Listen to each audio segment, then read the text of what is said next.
An imagined answer phone message. The tires are flat, the wheel spins loosely, and the brake fluid has run like ink over this map, staining the landmarks and rendering the coastline mute, compromised. Where you saw galaxies, I saw only bruises cut into the cliff by my lack of sobriety.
I had kidney stones, and you visited me in the hospital.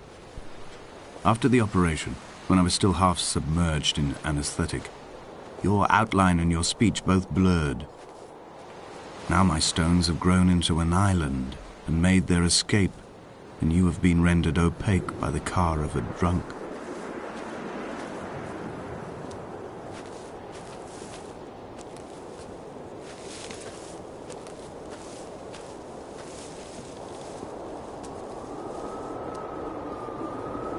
When I first looked into the shaft, I swear I felt the stones in my stomach shift in recognition.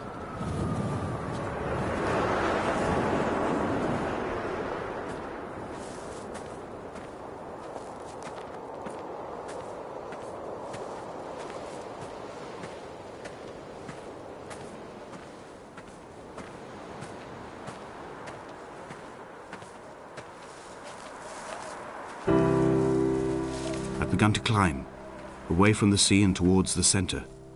It is a straight line to the summit, where the evening begins to coil around the aerial and squeeze the signals into early silence. The bothy squats against the mount to avoid the gaze of the aerial. I too will creep under the island like an animal and approach it from the northern shore.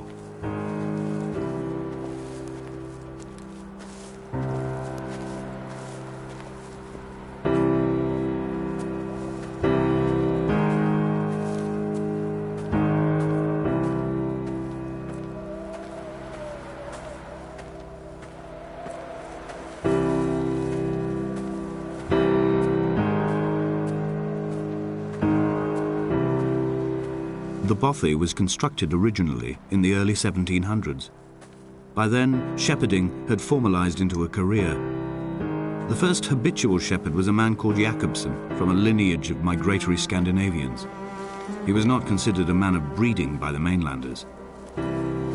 He came here every summer whilst building the bothy, hoping eventually that becoming a man of property would secure him a wife and a lineage.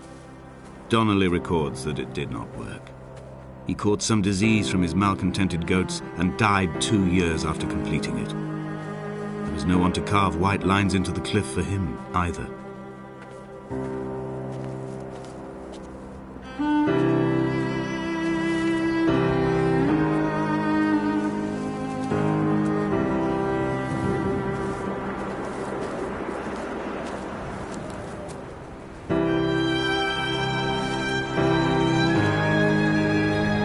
Three cormorants seen at dusk, they did not land.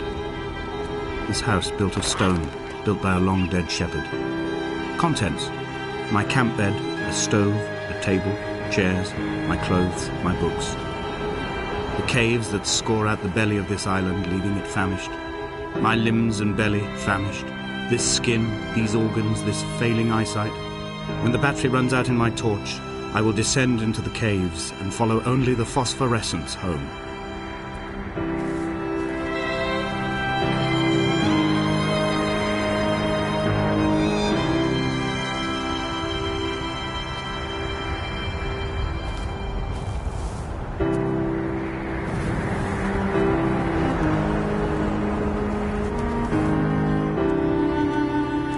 What to make of Donnelly, the laudanum and the syphilis? It is clearly not how he began, but I've been unable to discover if the former was a result of his visiting the island or the force that drove him here. For the syphilis, a drunk driver smashing his insides into a pulp as he stumbled these paths, I can only offer my empathy. We're all victims of our age. My disease is the internal combustion engine and the cheap fermentation of yeast.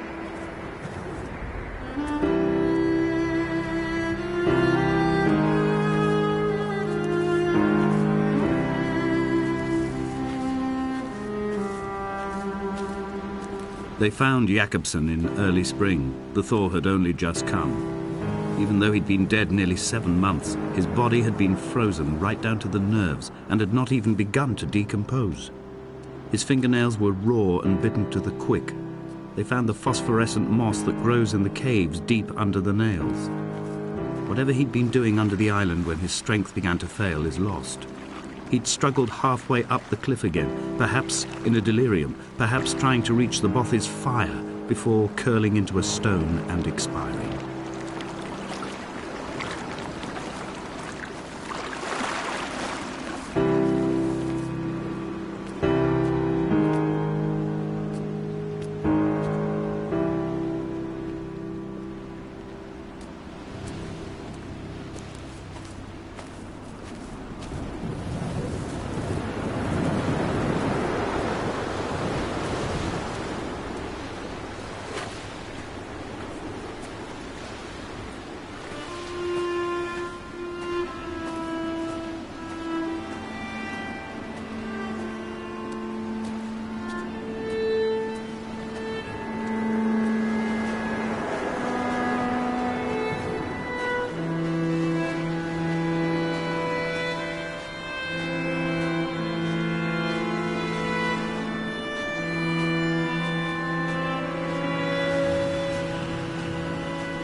Climbing down to the caves, I slipped and fell and have injured my leg.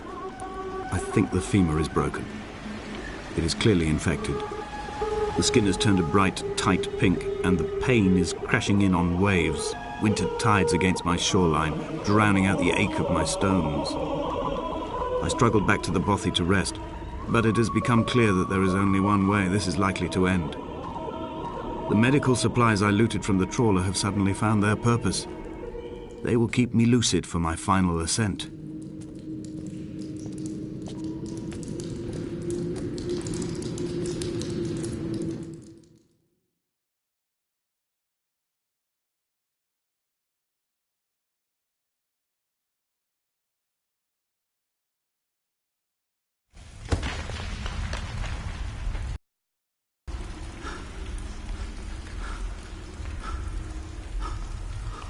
Donnelly's addiction is my one true constant. Even though I wake in false dawns and find the landscape changing, flowing inconstantly through my tears, I know his reaching is always upon me.